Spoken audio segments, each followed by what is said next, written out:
Well, you want to do some blacksmithing? Yes, please. Yeah. All right, cool. We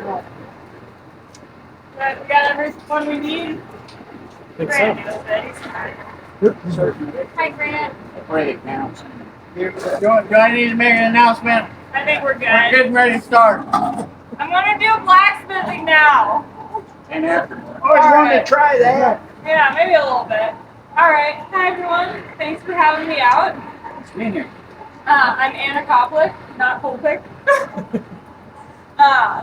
And we're going to make some tiny spoons today, so I hope you're excited about that. If not, you can leave. So I do a lot of hand forging, a lot of really delicate forging. Been doing some enameling. I'm not really going to be able to get into that here, but you can see some examples of that. So I'm going to demo showing you making this sort of a spoon out of 1/2 inch round, and then kind of set you all free to work on that, and then gather you all up and work on more of these sort of mass isolation pieces. So I'll pass these around just so you can sort of see what we're talking about right now. I'm going to be showing this as a spoon because I make a lot of spoons. Don't ask me why. I'm obsessed with them. It's kind of cute and tiny. But this isn't necessarily about you guys making like the spoon that I make. This is about practicing these mass isolations, drawing out material, spreading material. If you want to do those processes and make a spoon, I will be excited about tiny spoons. If you want to just practice the techniques and make something else with them, feel free to do that. Also, feel free to take the techniques that I'm showing you and make your own designs and your own versions of these spoons. So don't feel like you have to do exactly what I'm doing. This is more about working on hammer refinement, precise heats, precise forgings, delicate forgings, and isolations between different amounts of material. So that's kind of what we're going to be working on today. And also trying to stay hydrated. The other main thing we're working on today. So if I start looking a little weird, tell me to drink water, okay? I'll do the same for you. All right. Huh? Oh yeah, that's what I've heard. It's really good for hydration. Yeah. Push it down. Takes 4. All right. So who here has done blacksmithing before? Wow, amazing. Good job, everyone. So I'm sure you all know how to swing a hammer. I'm going to talk a little bit about just how I swing a hammer first to go over some common things that I see people doing. A lot of forging, once you get into smaller things, the precision and accuracy in your hammer blows gets more and more important. A lot of these smaller forgings, those delicate transitions, you're likely to get little stress fractures, things breaking as you forge them. A lot of that comes down to accuracy in your hammer blows. If you're having mishits, vibrations are going through to the thinnest point of your material, and over time it weakens and breaks there. So when I'm forging, I'm going to use my 2 1/4 pound hammer to start, and then when I'm getting into more refining, I'm going to switch down to my 1 1/4 pound hammer. Anything between these sizes is going to do the same job. If you're using a hammer bigger than this, you're doing way more work than you need to, especially on what we're going to be forging. I try and stay as close to the anvil as I can. I'm never going to be able to forge well if I'm out here. I can't see what I'm doing, and I'm putting a lot more effort into my hammer swing than I need to, so I'm always staying up close on the anvil, keeping my arms tucked in. I'm going to keep my hand as loose as I can, kind of pivoting between my thumb and my pointer finger. On the top, catching with those fingers, and on the downswing, letting my hammer pivot in my hand and catch with my other 3 fingers. I'm basically going to bring my hand up as high as I can while maintaining accuracy. So as I'm doing smaller forgings and getting to more accurate parts of the forging, I'll lift the hammer up a little less. When I'm trying to move my metal more, I'll lift the hammer up higher. Okay? See if that comes that. All right. So my very first step on doing this isolation is going to be to section off a bit of material on the end of my bar. I'm going to use the edge of the anvil. I don't want somewhere crazy rounded, but I don't want somewhere super sharp that's going to instantly put a little stress fracture in. So on this anvil, I'm going to go right about here. It's going to be different for everyone's anvil. And I'm going to take off about a square's worth of material. So this is 1/2 inch, so I'll have about 1/2 inch hanging off. And I'm going to set the shoulder on one side, doing half-face hammer blows with my metal angled up a little bit, so I'm really pinching that corner in. And then I'll turn just a 1/4 turn and do the same thing on the other side and go back and forth until I create a little neck and isolated a little chunk of material at the end. All right.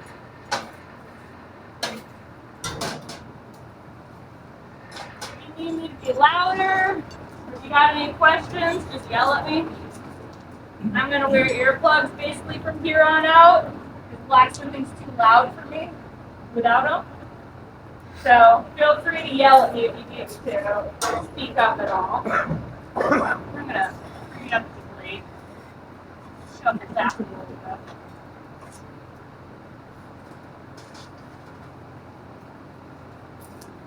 All right.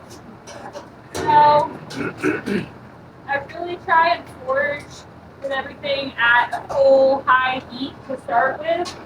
I'll talk a lot about heat control, especially as I get into smaller forgings.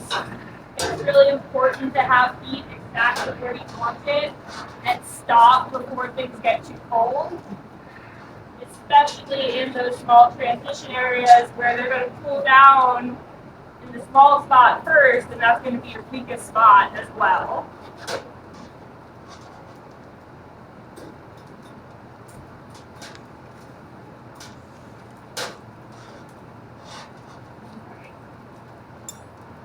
Again, use your little lower system here. All right. So I'm coming to the edge here, tilting up, setting my first shoulder, and then I'm going to carefully rotate, eyeball, make sure that's lined up, and then set my second shoulder. Now I'll come back and forth now between those two shoulders, making sure that they're lined up with each other. As soon as I get to a red heat, I'm going to stop so that I'm not stressing that material out at all. I'm going to bring this down to about a 1/4 inch, maybe 3/16. I'm going to stop basically a little bit thicker than the thickness I ultimately want that to be, because I am going to be going back over that area multiple times. So if I brought it to the final thickness to start, I would end up making it too thin down the line as I kept going back over that forging. How many pages are we at now, Mike? 1/2. Okay, amazing. Want me to talk less so you don't run out of space? No, we're good. I can use the backs. Okay. All right, so I'm coming back into those shoulders, and I'm just going back and forth. I've got this to about a 1/4 inch now, and now I'm basically going to make a taper with a lump of metal on the end. So I'm going to lower the angle of my metal on the next heat, and I'm going to work this fat section right here and just draw it a taper. I'm always going to keep this lump of material off the edge of the anvil and locked in, never coming up and trying to sneak my hammer in there, because inevitably I'm going to miss. So I'm always protecting those shoulders.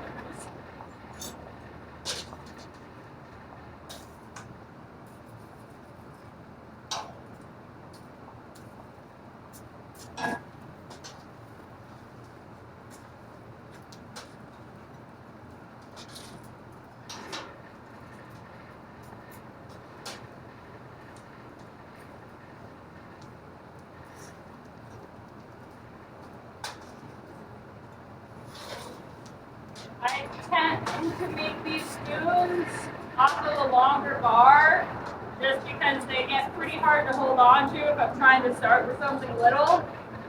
And so I'll usually just start with a long bar and just work my way back and use the entire thing up for these small forgings.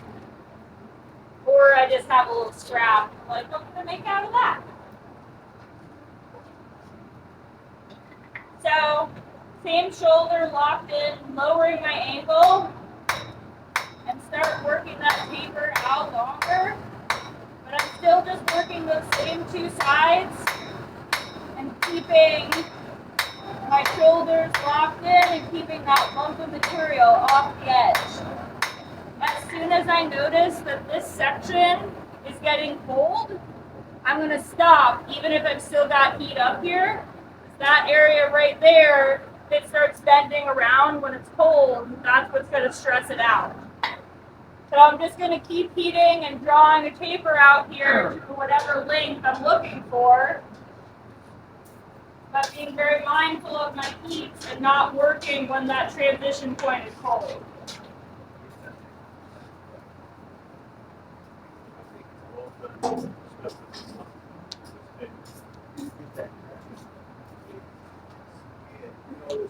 Has anyone ever made a spoon and had the end crack off? Maybe a leaf? A leaf. Yeah. A leaf. Yeah. Same like making a leaf, a large percentage. So, yep, same exact thing. Just once or twice. Yep, I've also done that. So, you can draw this out as long as you want. You can flatten it out. I'm just going to do a round taper.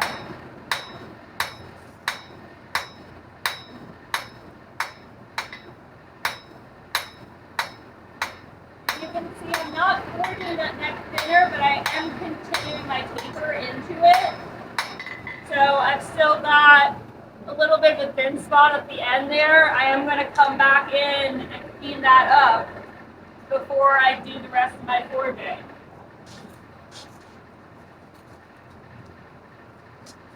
If I want a really long taper, I could also come to the horn and draw that out to get a more elongated taper, but I'm just going to do a short stubby one right now.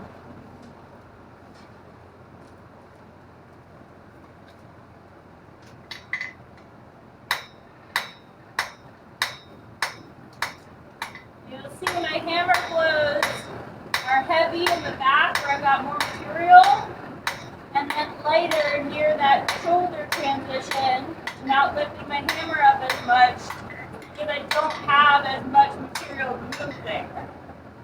And accuracy is much more important. So I've got a taper drawn out. I've kept my neck area about the same dimensions there. Now I can come in and I'm going to round this whole area out. When I get up close to that shoulder, I'm going to use the little front nose of my hammer to break the corners all the way up there. Are you raising your hand? No, I'm sorry. You got it. Nah. Got to rest his writing hand. I know, so I'm just talking too much. Okay, you put your hand back up. Feel awkward. I'm so sorry. Yeah, you look a little weird too. I want to drink water if I look. Yeah, I should drink Drink water. water. Water. Do it. Don't worry, there's always going to be one person in the crowd that I pick on and decide to. I love it. Good choice. Yeah. There needs to be someone who can be a groupie, and I prefer it's not me. If you slack, we'll pick up your slack. Good. All right, so I'm starting back, working that corner up to the front, all the way to that shoulder. Again, as I get closer, my hammer blows are a little shorter so I can focus on accuracy. I'm not worried if things start twisting, get a little funky. I'm working on making sure that I'm creating even facets to get it fully octagon all the way up to that little neck.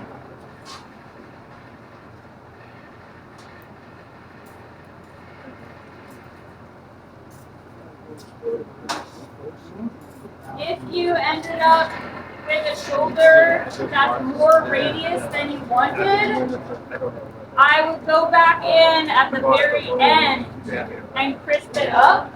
It's better to have a wider, gentle radius for the majority of your forging and then sharpen it near the end than to start with a too sharp shoulder at the beginning. So once I'm getting close to my final shape, I'll move out here where I've got a more crisp edge, and then I'll use that to sharpen up this transition near the end of my forging. But right now, I'm still working on rounding this out, taking out all my high points, chasing down all those corners. As you can see, I'm not lifting up my hammer as high anymore.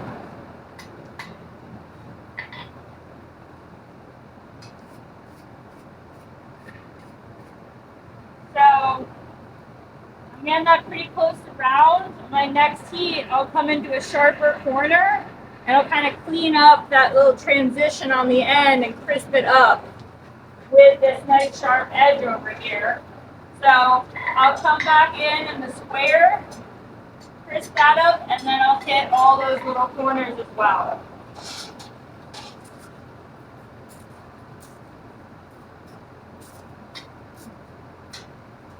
As this gets thinner, I really need to focus on my heats too. With the thin material, you can see that thin section will heat up really fast before the rest of it does. So rather than putting it in and blasting it with air and letting that thin section potentially overheat before the rest of it's heat up, it's better to go in and have a little bit of air and let that heat soak into the whole piece, and then give it a little blast at the end to get it up to temperature. That way it's going to evenly heat up rather than getting just a really hot spot where it's nice and thin. All right. So I'm coming to the sharper area to really crisp that transition up. Using that front nose of my hammer again. And I can start rounding just that little section out. As soon as it gets cold, stopping. So you can see that got pretty crisp there. I wanted to do that when most of the forging was already done, so it didn't have a really sharp section that would potentially cause it to break. So I'll do one more heat to sort of clean up that paper, take out any high points, and then I'm going to switch to that mass on the end and start spreading that.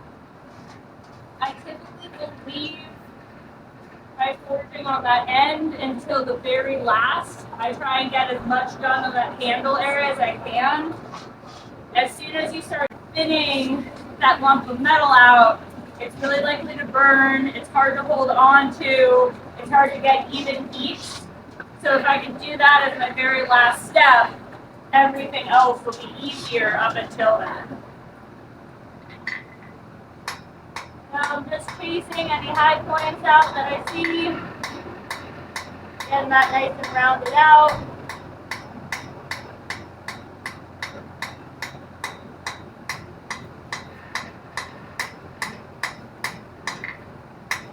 And you can see this is more finishing at this point, lighter hammer blows, more about accuracy than force. I'm just cleaning up so that once I pour out my spoon, I'm not really going to have anything else to do on this handle on the end.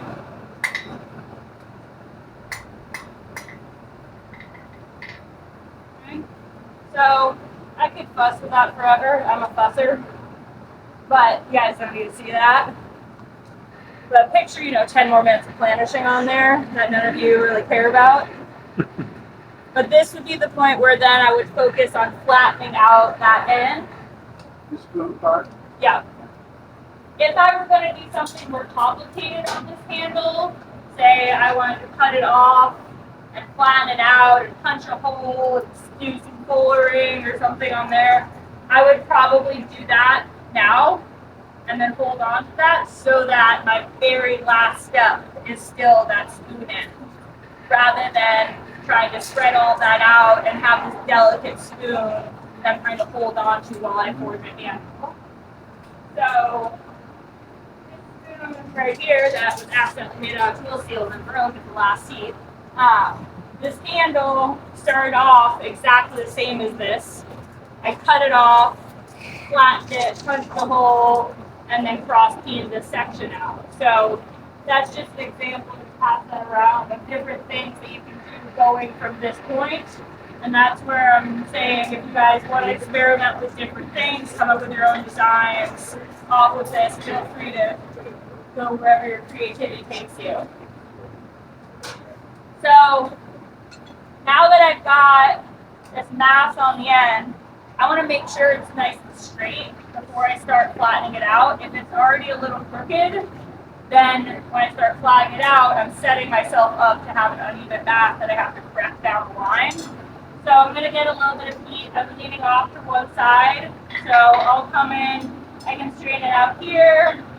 I can also put this in the vise where I'm just pinching right on that edge. And then I'll knock it all in line. So I frequently will come to the vise to isolate little sections and straighten them out, especially when things are really delicate. Because with the delicate forgings, when you try and straighten out the anvil, you just get a piece of spaghetti that goes all over the place. But if I can isolate just the little section that I want to straighten at the vise, I can have a lot more control over what's moving on me. So come in here, just grab that little bit and knock this over. And I'm just sighting down the length of this, make sure everything looks like it's in line. So that's looking better. I'm just looking to have sort of an even mass on both sides. Make sure that my handle is straight as well, so that's not throwing me off. And now I'm going to take this with a nice heat on that end, and I'm going to center it so the mass is really in the middle and the handle's straight down, and I'm just going to come and hammer straight on that until I get a puck that's about the thickness of my neck transition. I want to have enough landing pad when I come in with my cross beam to be able to accurately aim. So I like to get kind of a flat section first, and then I'll come in with the cross beam and start spreading where I want from there.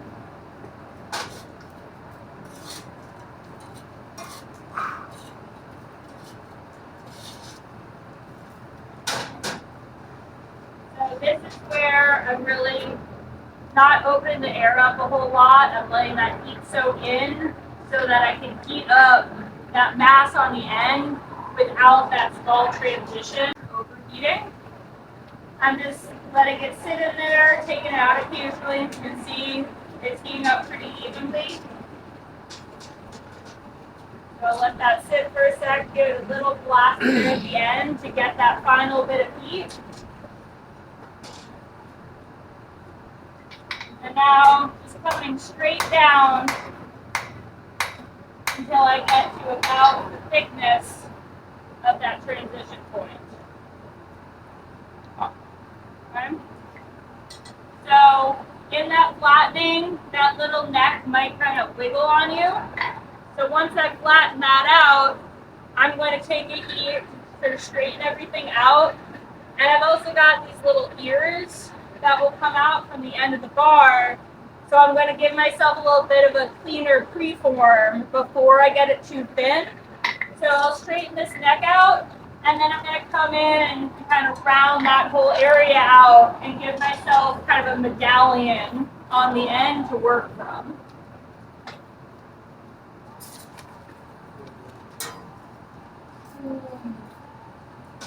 Any questions so So far? you're going to keep that kind of round, and you know where it was flat, you put the, kind of like offset like this. Put this part on the. Oh yeah, the offset bit. was down on the bottom. Okay. Exactly. All right. So I can come in again, kind of clean that area up, straighten things out as needed. And then I'm coming in on the edge of the anvil at an angle here to knock those corners in. I'm not trying to make it perfectly round, but if I can round it out, I'm going to have an easier time than spreading it to round. So that got me a bit more of a round preform to start with. And now I'm going to come in and I'm going to start just looking to see where do I want more material to go. So right now I've got a little bit of a teardrop shape. So it's fatter and wider away from me and a little narrower towards the handle. So I'm going to come in middle and kind of fan out. And that's going to push my material to where it's empty. And every time I'm taking heat, I'm looking to see where do I need more material to go to get this closer to a circle, or do I just want to get it bigger? If I want to get it bigger, I'll go and wind it and then lengthen it.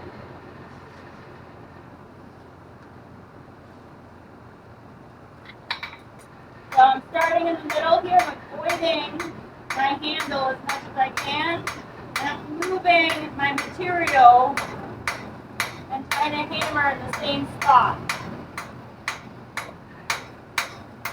And as soon as that heat goes out of that little transition point, I'm going to stop.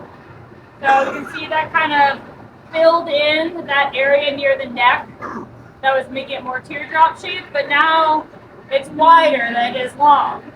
So my next heat, I'll come in and just lengthen it with my cross beam, and then at that point it'll probably be too long, and I'll widen it, just keep going.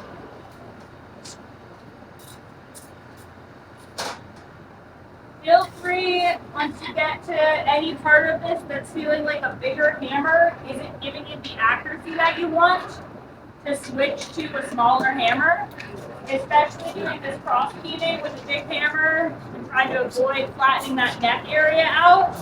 This is going to be more about accuracy and not about swinging the biggest hammer you got. So I'm coming in, still avoiding that neck, drawing out my length, and just using up my heat. That neck's going to move on me. If I got heat at the end, I'll straighten it out, but I'm going to be careful not to overdo it. I can always straighten it out on the next heat rather than bending around that thin section that's really deep. So I got more length. Now I'm going to get some more heat, straighten that neck, get a little more width. And I'll switch to my smaller hammer so I can start really pinpointing areas that I want to push the material into. I've been mostly working from one side as well, so that I can leave sort of the little lump of material right at that neck. I'm not bending it back and forth at all. So, straighten everything out. If things start to get really crooked on me, I can always go back in the vise and tap that around again rather than fighting it over and over again. So, just going to pinch right in that corner and tap that back and center. Okay. We'll get into what I call the lollipop stage. Depending on your heat, you have different flavors. Don't lick it. It will hurt. So I'm really not keeping my fire crazy. I'm not building up a big fire. I'm just keeping a nice hot area in the center that this thin material will soak up heat real quick. And I'm still avoiding that little neck area, so I'm working around there and kind of pushing out on those sides by moving my metal just back and forth. So you can see I pulled that one side out while avoiding that little neck. It's really thin on that edge, and I've still got a bit of thickness on the other edge. So I'll come back in on the next heat, start right there, and pull that material out. Just kind of working in little pockets at a time to pinch out one little section.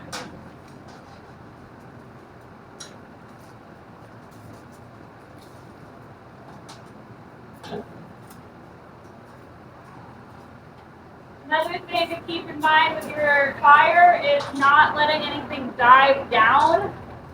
I'm really focusing on going level with my fire pot. The further down you go, the more likely you are to burn off the end of your spoon. How do you know that? I've done it a couple times. So I'm just pinching out those little sections where I see them, moving my metal and hammering the same spot. So, see I got a lot more width.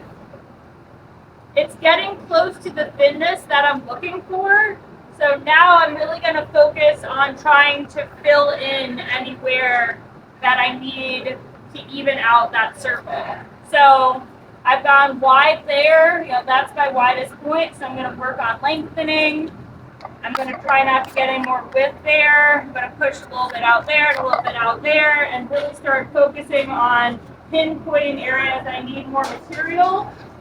I'm always going to start from the middle and push that material out towards the edge, because then I'm kind of squeezing it a little bit at a time where I need it. You don't want to just keep working the edge and never touching the middle crack along those thin edges. So pinpoint that one spot, needed a little bit more. So I push some more out there. Next heat, I'll push some more out to that corner, and then I'll do a little straightening to make sure I can really see where everything's at. I only will take the time to straighten things when either things being crooked is throwing off my forging or it's throwing off my eye. If I'm straightening and stressing out those little transitions with straightening every single heat, I'm putting more stress into those areas than I need to.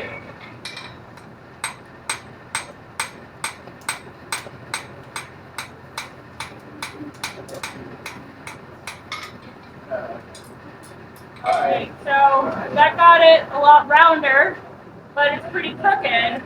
So I'm going to take a heat, I'll do some straightening at the anvil, and then I'll come over here and really push that over, isolating just that end.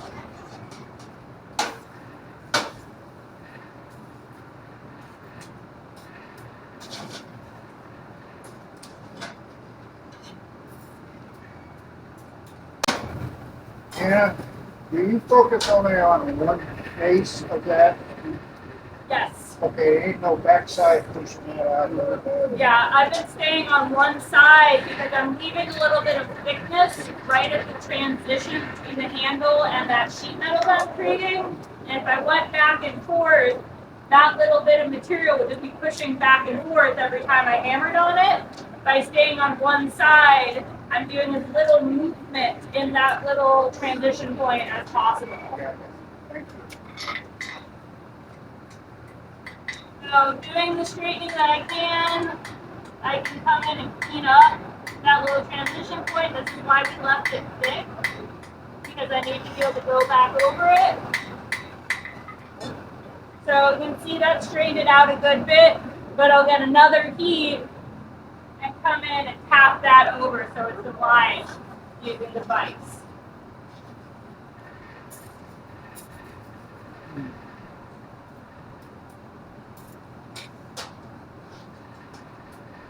Right. So just pinching right on that corner again. And just tap that back in line. I'm sighting down the length of my handle help me eyeball what center is. And do a little straightening. So I can see now that I've straightened it back out where it's uneven. So now in my last few heats, I'm going to come in and try and pull out where I can see I've got low spots. You know, this corner right here needs a little bit more material. That corner needs a little bit. So I'll just do a few more cross beam blows to even that out. And then I can start flattening everything out so I smooth out all of those hammer marks.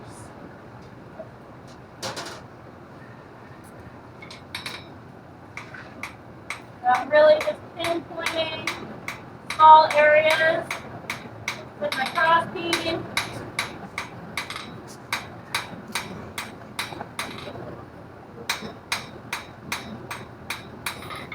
And as it gets thinner, I'll work it into a little bit of a lower heat because I don't actually have that much material to move. So at this point, it's looking pretty good. What I'm going to do, if I walk around, you can see where I've kind of left some thickness right in that transition point. I've been avoiding that with my hammer as much as possible. Yeah, right there. So just avoiding that little spot. And that's the reason why I'm staying on one side. Because if I was flipping it back and forth, that area would be moving around a bunch. So just avoided that area as much as possible with my hammer. So now I'm going to come in and I'm going to use the near edge of my anvil. And I'm going to be flattening and just moving around, but leaving that thick part off, so I keep a little bit of extra So material. that thick right part's there. going to be down or up? The part that I've been hammering on with all the hammer blows, and that thick part is going to be down. Okay.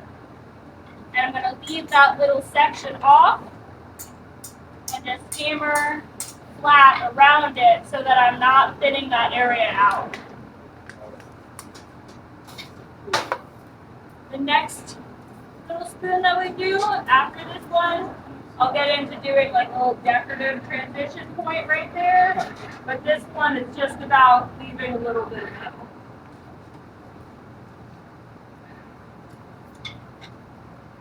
So I've got that down. I'm just leaving some mass there.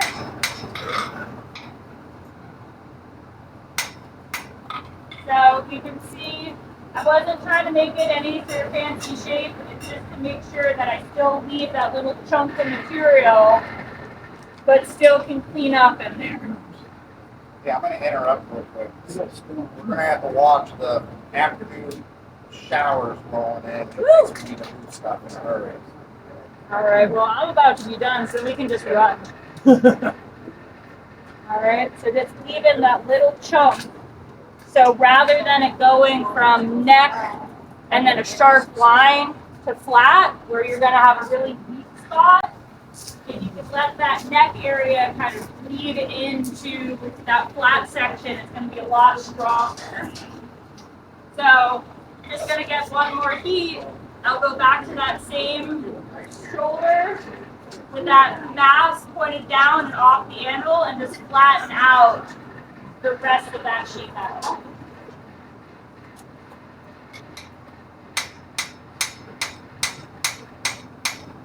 Just smoothing out the hammer marks, getting everything evened out.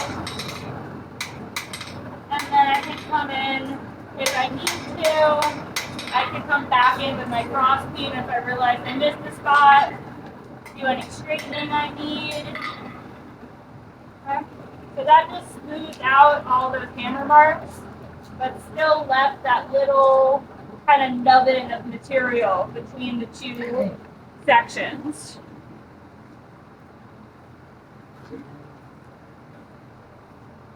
So that's what's going to help it stay really strong at that transition point because you haven't taken away all of that material.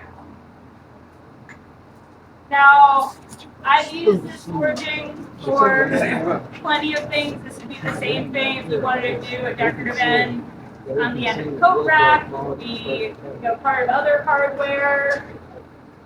You can do this for a piece, but I'm going to show you just how I would form it to make a spoon. So I've got this little dapping block. I'm an ex-jeweler. This is a jeweler's tool. And I have filed these little grooves and soften the edges. So that protects that little section when I go to form it. I was pondering that. Folks, we got about 10 minutes. It's a severe thunderstorm warning till 1:15 to 1:30, and it's coming right this way. Great, I brought a kite. All right. I'm going to stand directly in the top. I just wanted everybody to know. Yeah, when we break, we're gonna stake these canopies down before it hits. I promise, almost done. You're fine. It's coming. It's All coming, right. boys. So I'm lining up that little gusset with my thicker material. This will take a few beats, and I didn't tighten up quite enough. But you can see that starts to form that spoon. We pause now so y'all can go. We're all nervous. Yeah. Okay, so the idea, let's take some shit down. It's kind of like the other day there was a story about a young man being hit by lightning in Central Park, and I think everybody saw it. I didn't see You it. didn't see that? Well, he's still alive, but I saw someone got impaled by an umbrella that got picked up by a gust of wind. Nice. Yeah, neither. Nice. That's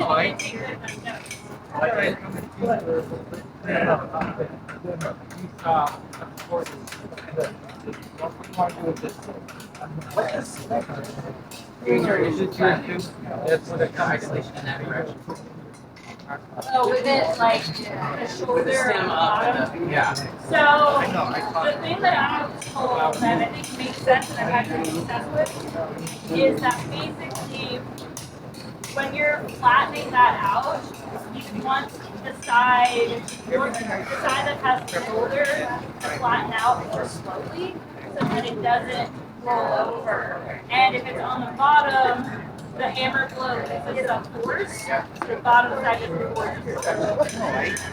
Yeah, but a lot of times when I do that, I try to know when you're I try to make sure probably avoid that same thing. Yeah. You're lean down. You're not going to pull that backwards. Yeah. That, I like that. Yeah. If you use like a real length, a real big edge, it's hard to keep the material back down and around. Exactly.